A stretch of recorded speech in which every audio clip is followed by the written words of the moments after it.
Welcome to what every strategic acquirer should know about reps and warranties insurance. This session is presented by Greensfelder and Aon. Let's meet our panel. First, meet Jennifer Drake, Senior VP, M&A Transaction Solutions with Aon.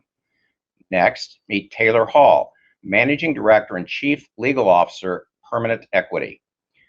Next, meet Allison Coyne, Managing Director and Chief Broking Officer with Aon. And then welcome our moderator, Vince Garozza, Officer with Greensfelder. Vince, the floor is yours. Good morning. Welcome to the 2021 Dealmakers presentation being held here in St. Louis, Missouri. This morning's session is focused on what every strategic acquirer should know and understand about representation and warranty insurance. To get an example of the recent proliferation of representation and warranty insurance in the transaction market, let me provide you with some statistical information courtesy of Aon. In 2009, there were approximately 9 transactions underwritten with representation and warranty insurance, compared to in 2020, Aon had underwritten almost 650 policies. That represents in 2009 a gross premium of approximately $3.8 million versus in excess of $508 million in 2020. The number of underwriters that were represented in 2009 were approximately 6, and in 2020, Aon reports that they had worked with over 20 underwriters. The typical premium expresses a percentage of the face value of the policy has been reported to be almost as much as 10% in 2009, and has come down due to market competition to approximately 3 to 3.5% of face value in 2020. And finally, the size of the transaction in approximately 2009 was north of $100 million type transactions, which were eligible and participating in these types of policies, compared to 2020, where lower middle market deals down to approximately $10 to $15 million in transaction enterprise value have participated through the use of this product. So we have a phenomenal panel today that I'd like to introduce that will provide us with a great deal more of information. So let's meet the panel in alphabetical order. Allison. Hi, everyone. I'm Allison Coyne. I am a managing director, co-practice leader of our reps and warranties practice, as well as chief broking officer. I've been in the space for just over 20 years, so I've had the opportunity to be involved in the development and growth of reps and warranties insurance over the years, and looking forward to sharing a bit of that perspective with you today. Jennifer. Good morning. My name is Jennifer Drake. I am a senior vice president at Aon, and I work alongside Allison, but as part of a subgroup of our larger transaction solutions team, I am solely dedicated to handling claims that come up on our clients' rep and warranty and tax insurance policies. So I'm a former lawyer that now really, is here as a resource to work with our clients when they're going through the claim process to ensure that ultimately it's as smooth as possible and they're reaching the right result. Taylor. Morning, Vince. My name is Taylor Hall, and I'm the Chief Legal Officer and Managing Director with Permanent Equity, a private equity fund located in Columbia, Missouri.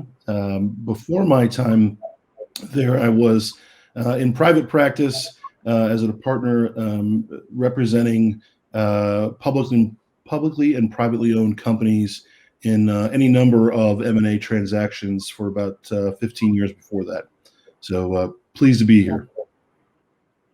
Thank you. And I'm Vince Garozza, as previously mentioned. I'm going to be your moderator. I'm a partner at Greensfelder, Hempker & Gale. Been working in the M&A market for over 30 plus years. And I'll try to keep the panelists engaged here by asking them questions that I hope aren't too softball oriented. So let's get started. Allison, can you give us and our audience a brief explanation and description of what is representation and warranty insurance and how does it really work? So reps and warranties insurance, as its name suggests, is insurance designed to cover loss arising from breaches of the representations and warranties that the seller or target company provides to the buyer in the context of a purchase agreement. It's typically used as a solution to help bridge the gap in negotiations between buyers and sellers, where on the one hand, sellers are looking for a clean exit, want to walk away from closing with as much proceeds in their pockets as possible and not tied up in lengthy indemnities or escrows. Balanced on the other side, with buyers who, want to make sure that they've got an adequate amount of recourse if the business is not what it was represented to be after they take control after closing and begin operating the business. So it's always been used as that kind of problem solver to help buyers and sellers get over the hurdle in negotiations around indemnification for breaches of reps and warranties. The use and strategy around insurance has changed over the years. Initially, it was used, in the context of a buyer and seller negotiating. And we were always called at the 11th hour. Hey, we can't agree on the size of the indemnity or escrow. We need insurance to help bridge that gap. It's definitely morphed over the years into more of a proactive strategy, so less reactive to hurdles and negotiations, but more sort of proactive strategy where buyers are using it as a way to make their bids more attractive in a competitive sales process by offering a seller a lower than customary escrow or indemnity, or even none at all.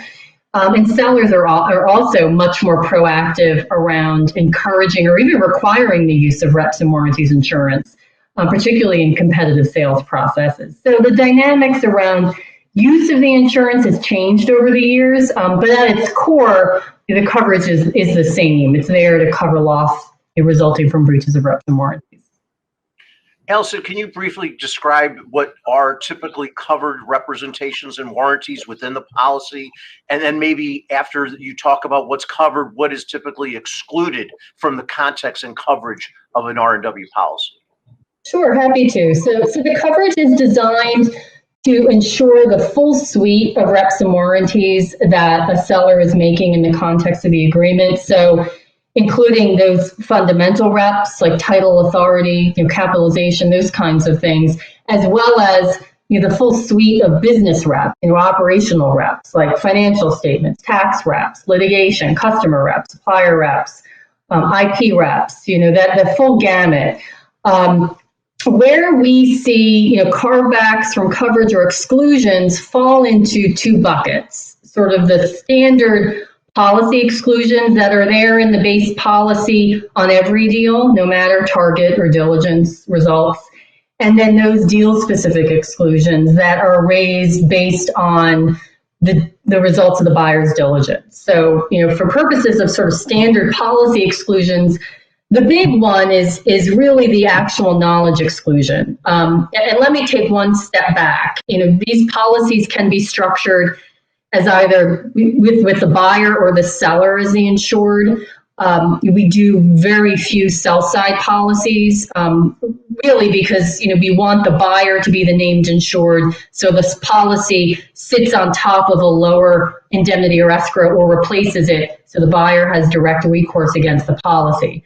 The sell-side policy doesn't accomplish that. Buyer and seller would negotiate their indemnity as they would in the absence of insurance, and seller just has insurance standing behind them to either reimburse them for claims paid to the buyer or pay the buyer on their behalf. So sort of the context for our discussions is really, based on the buyer being the named insured. So I just wanted to sort of set that table, early on.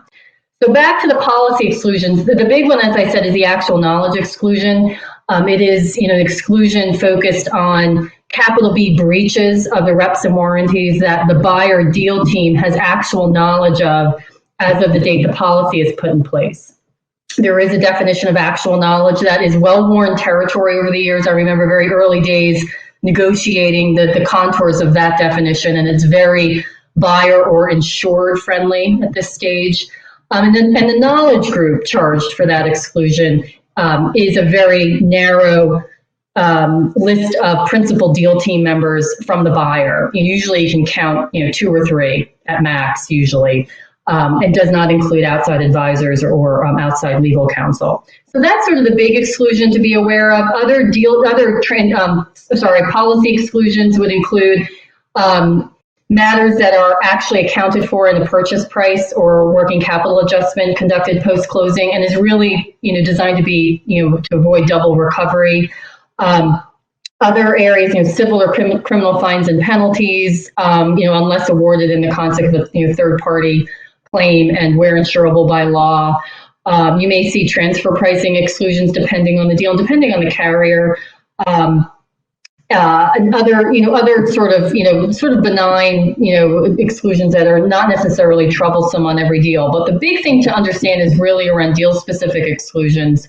Those are the things that are going to be specific on the outcome of the buyer's diligence. So, once a carrier is selected and moved into underwriting, they will review all of the diligence reports that the buyer either internally prepares or has prepared by third-party advisors. And to the extent there are any material known issues that are discovered in diligence, those would be very likely give rise to a breach of a rep or warranty, or those things that we would anticipate giving rise to a very tailored deal-specific exclusion that's narrowed in on that specific issue. So those can vary from deal to deal, and often, we're working closely with insurers to negotiate the scope of those exclusions, or either refute them if there's information that can get the underwriter comfortable that they're either irrelevant or immaterial, or there's new information that sort of mitigates the exposure. But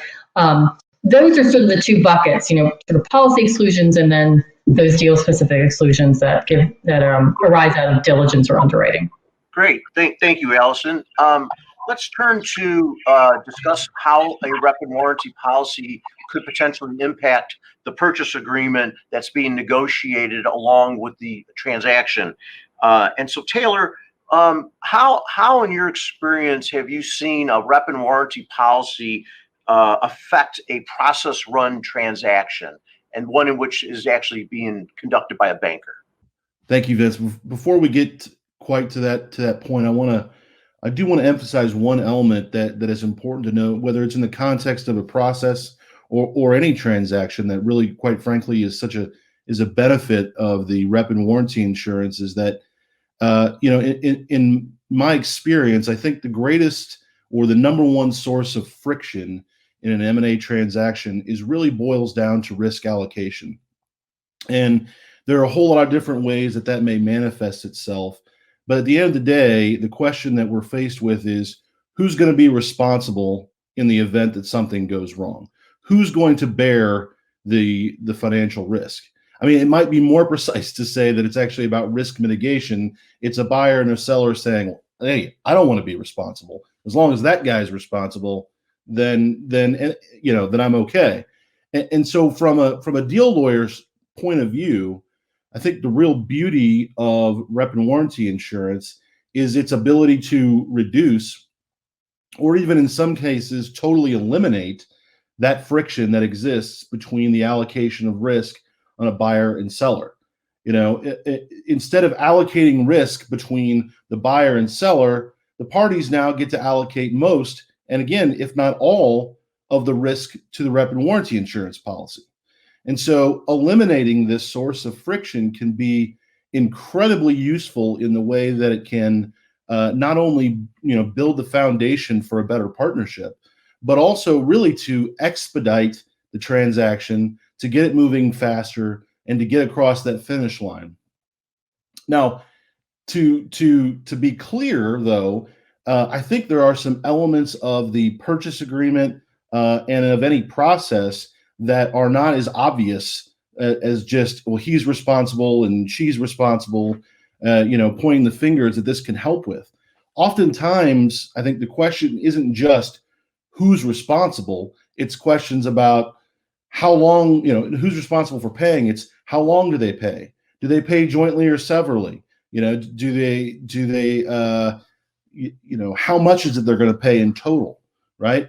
And the rep and warranty insurance can help answer all of these questions. For example, one of the issues that's hotly negotiated in any transaction is the survival period, right? It's fairly common for representations and warranties now to survive for anywhere between 12 to 24 months, right? And so that ends up always being a bit of a, back and forth on that. Well, guess what?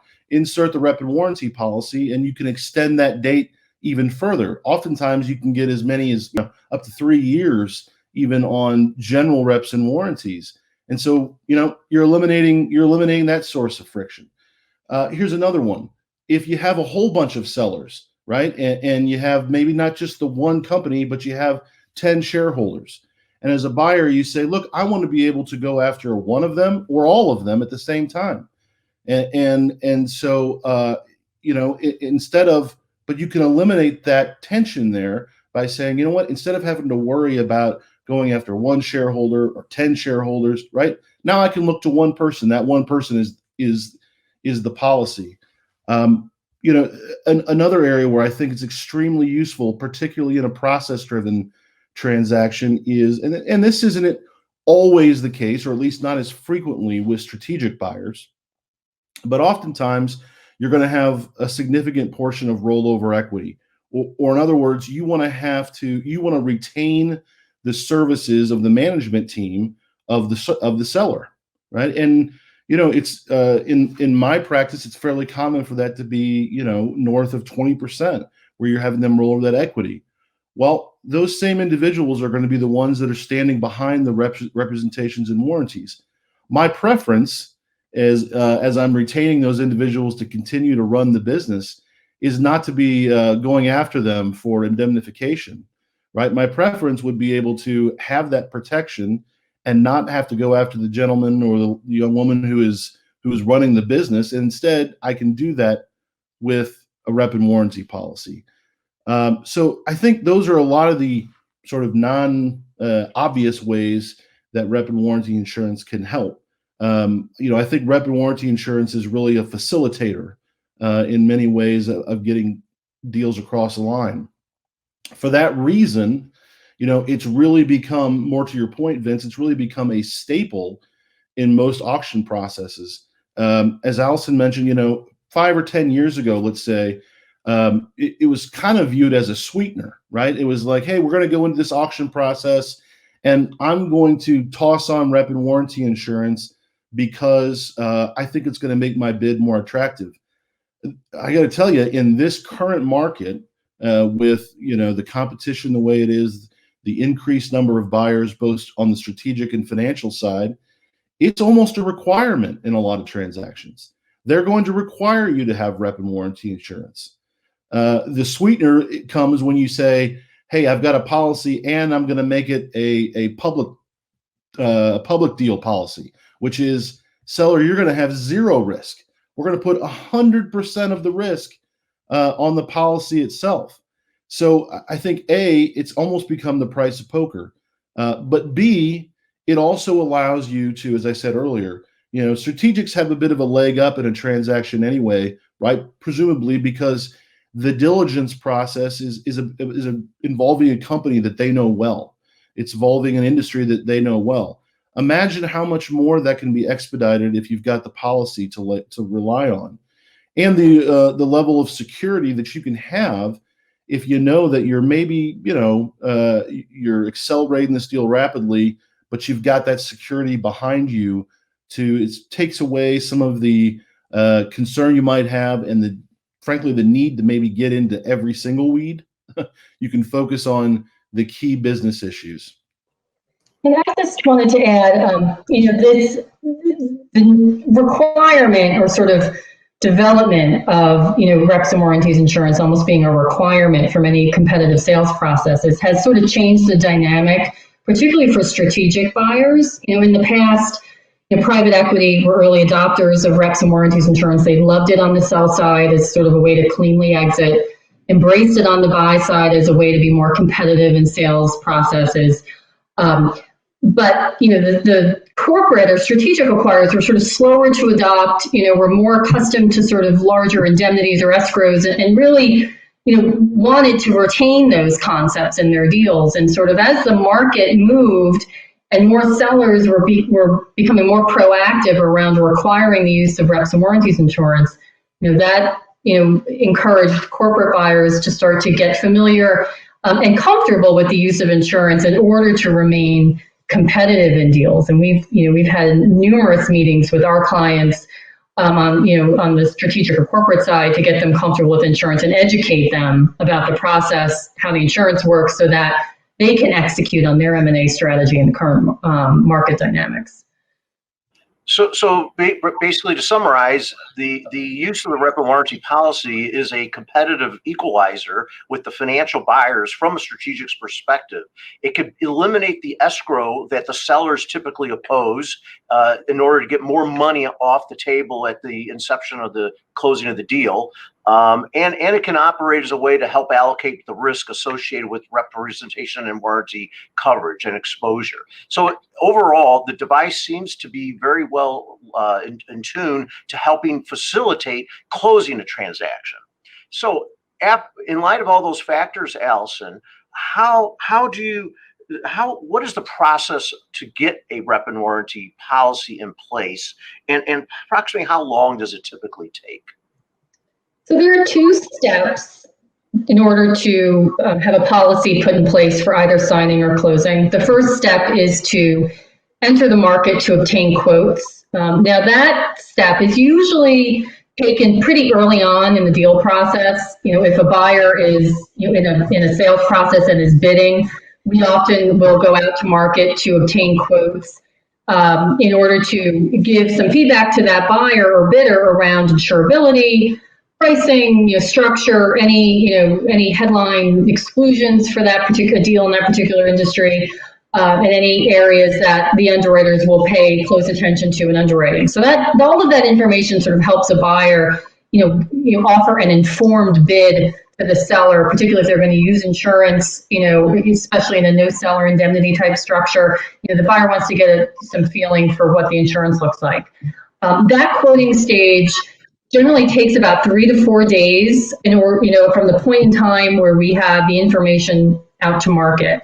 The information needed would be a draft of the purchase agreement, the target's most recent full year financial statements, and a SIM or management presentation if prepared, or any kind of background on the target's operations, just to give underwriters a flavor for the business. I want to pause just for 30 seconds on the draft purchase agreement. Ideally, the draft that we'd want to take to market to get quotes would be the buyer's markup, because that will represent sort of the most buyer-friendly version of the agreement. Obviously, it will get negotiated and move in a more seller-friendly direction, depending on sort of leverage and deal dynamics. But you want to get insurers to react to the buyer's preferred set of reps. In current market conditions, we're seeing insurers paying very close attention to the scope and wording of the reps and warranties, and carriers differ, based on how heavy a hand they may have in offering any commentary to the reps. But having that commentary from insurers over whether there are any particularly overbroad reps or reps where they would expect to see materiality qualifiers or knowledge qualifiers, that's helpful for a buyer to know early on, so they can take that under advisement, perhaps in selecting an insurer, but also as they move into negotiations with seller. The second phase of underwriting is after the point in time a buyer has reviewed quotes, they then would select a carrier to move forward into that second phase of underwriting. Usually a buyer is engaging a carrier to move into that second phase after the point in time they've actually been awarded the deal, either formal exclusivity, or the buyer knows that they're sort of the only game in town, or the seller is focusing on them in order to get to a signing or closing. I'll say that there are deals where seller runs multiple parties forward to a signing, or a buyer may feel incentivized to move fast through the underwriting process so they can deliver a final bid with a ready-baked policy. In those situations, the underwriting can start early, but you would need to understand pre-exclusivity fees that could apply from the insurer in addition to the regular underwriting fees. So there are some economics to understand if you need to get into the second phase of underwriting before you actually have the deal. That second phase of underwriting requires data site access for the buyer, for the underwriters, and their counsel.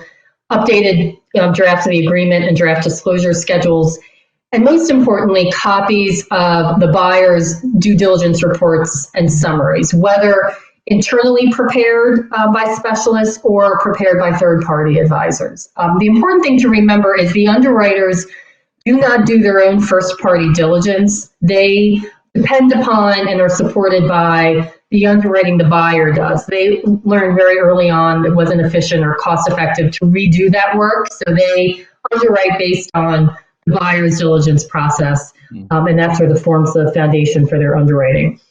We'd also be negotiating policy language in this second phase, and ultimately having an underwriting call with the underwriters and their counsel and the buyer's deal team, their specialists and outside advisors to talk about the transaction and ask them specific questions around the buyer's diligence. All of this is designed to be complete and finished in order to have the policy bound and effective at signing or closing, depending on the sign-close mechanics.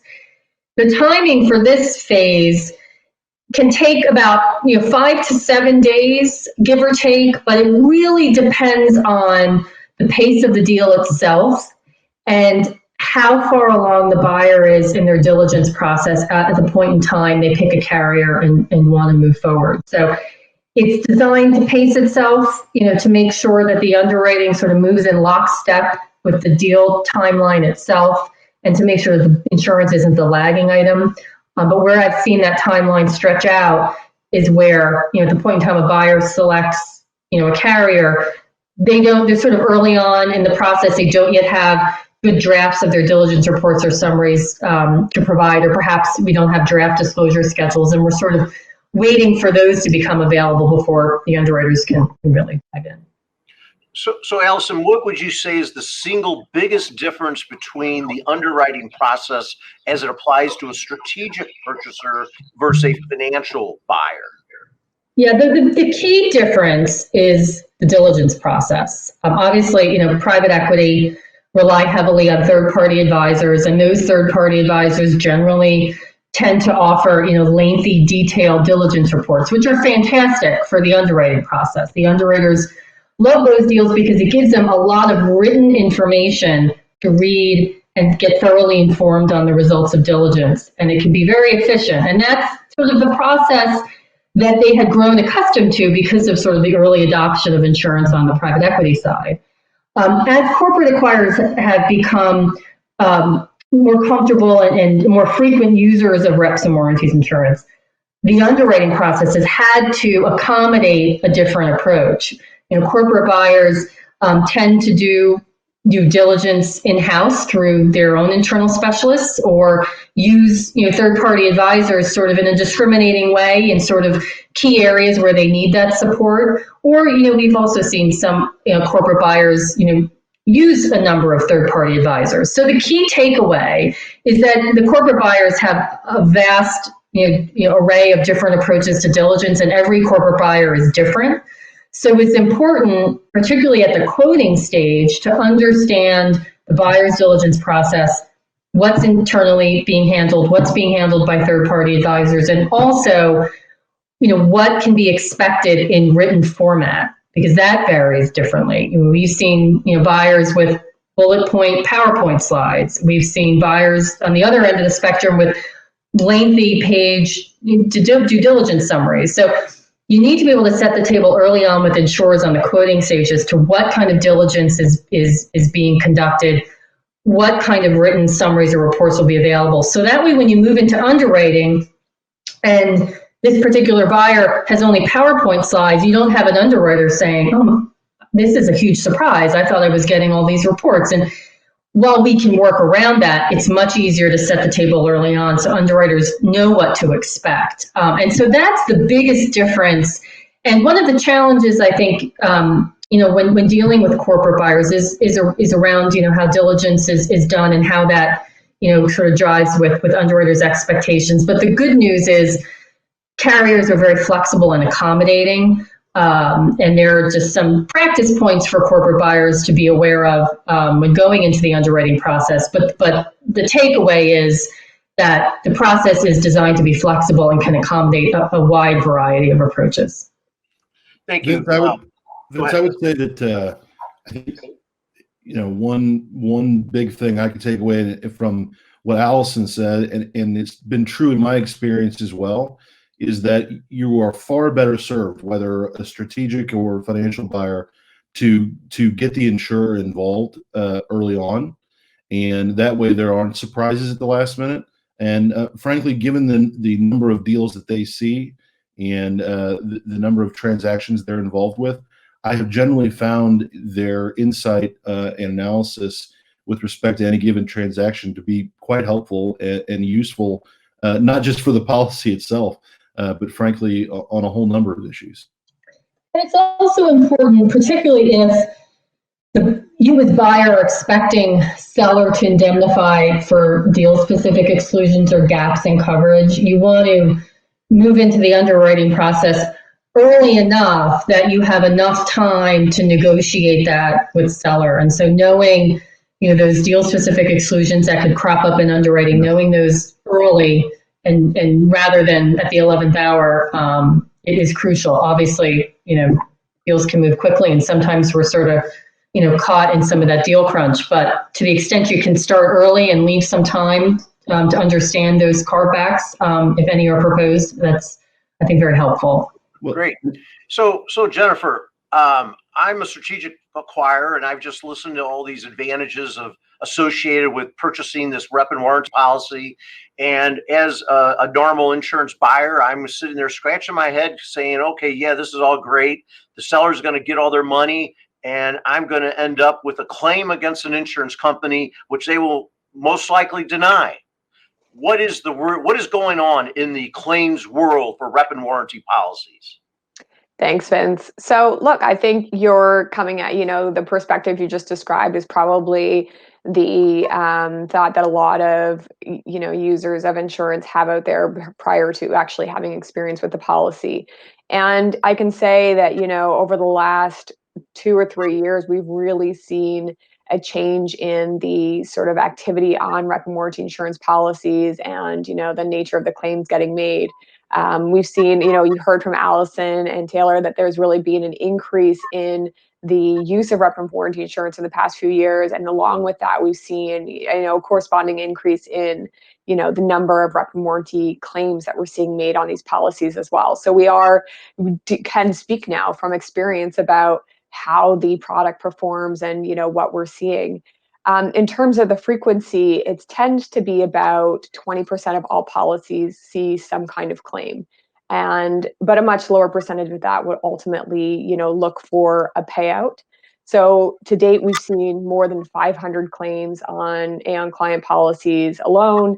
And we've seen more than $500 million paid out by insurers above the policy retention. So we are seeing claims getting made, and we are seeing claims getting paid, and we are seeing large claims getting paid by insurers. And it's really just a matter of working through the process to get there.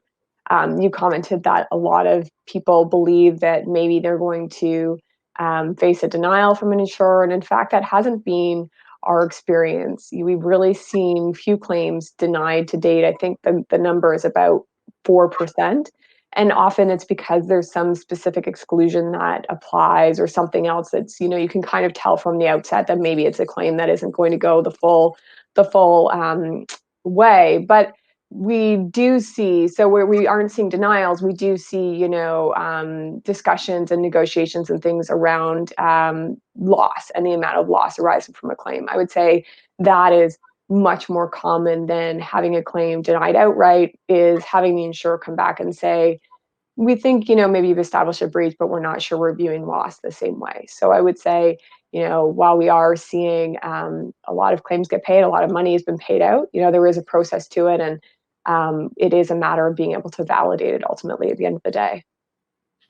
So one could expect then the process after a claim has been filed to sort of have to run sort of a similar course as to how a buyer and seller would typically negotiate resolution of an alleged breach that may have occurred under the definitive agreement. The insurance company isn't necessarily going to just deny. They're going to say, give me the background and information that gives rise to the breach. Is that a fair description of what you're seeing? The insurance companies doing once a claim is asserted?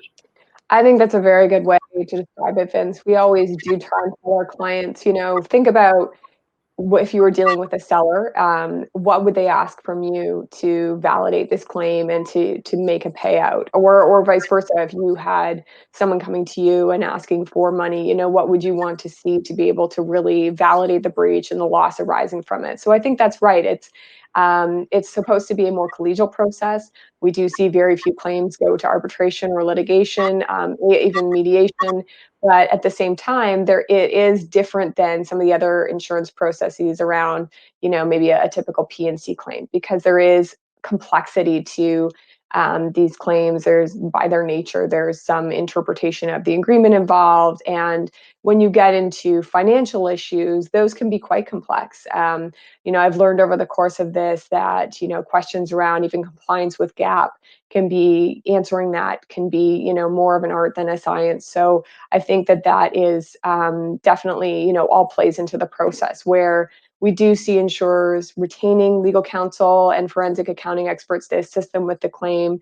And it's not to create a litigious process, but really to get that assistance that they need to make sure ultimately that they're understanding the facts correctly and getting to the right result. And so that's why, we've created a team that works. So our sole role is to work with our clients through this process, because it is different. And if you haven't been through it before, it's helpful to have somebody who has experience with what we've seen with the carriers, where we've seen success, where we've seen hurdles, and really be able to help to guide and strategize as our clients are working through it. Because as I said, we've seen a lot of money paid out, and we want to continue to see that success rate and help our clients, put forward strong claims from the outset, which just makes for a smoother ride getting to the end. So with the last minute that's available for our presentation, Allison or Taylor, do you have any specific claim related type of advice that you would want to provide to the audience?